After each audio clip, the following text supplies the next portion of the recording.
ওসমান হাদিকে নিয়ে এই কি বলল তারেক রহমান, ওনার মুখ থেকে কথাগুলো শুনবেন, ভিডিওটি শেয়ার করবেন। এই বাংলাদেশের 24-এর আন্দোলনের এক সাহসী প্রজন্মের এক সাহসী সদস্য ওসমান হাদিকে হত্যা করা হয়েছে। ওসমান হাদি শহীদ হয়েছে। প্রিয় ভাই বোনেরা, ওসমান হাদি চেয়েছিল এই দেশের মানুষের জন্য গণতন্ত্র প্রতিষ্ঠিত হোক, এই দেশের মানুষের গণতান্ত্রিক অধিকার প্রতিষ্ঠিত হোক, এই দেশের মানুষ তাদের গণতান্ত্রিক এবং অর্থনৈতিক অধিকার ফিরে পাক।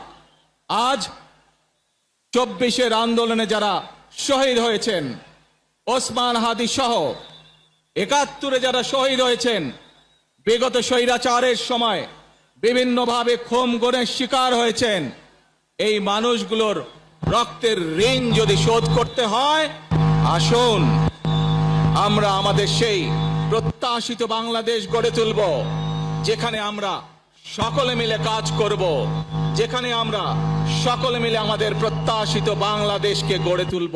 আপনি যদি তারেক রহমান কথা একমত হয়ে থাকেন, তাহলে আপনার প্রিয় মন্তব্য কথা কমেন্ট করে জানান, ভিডিওটি শেয়ার করে সবাইকে দেখার সুযোগ করে দিবেন।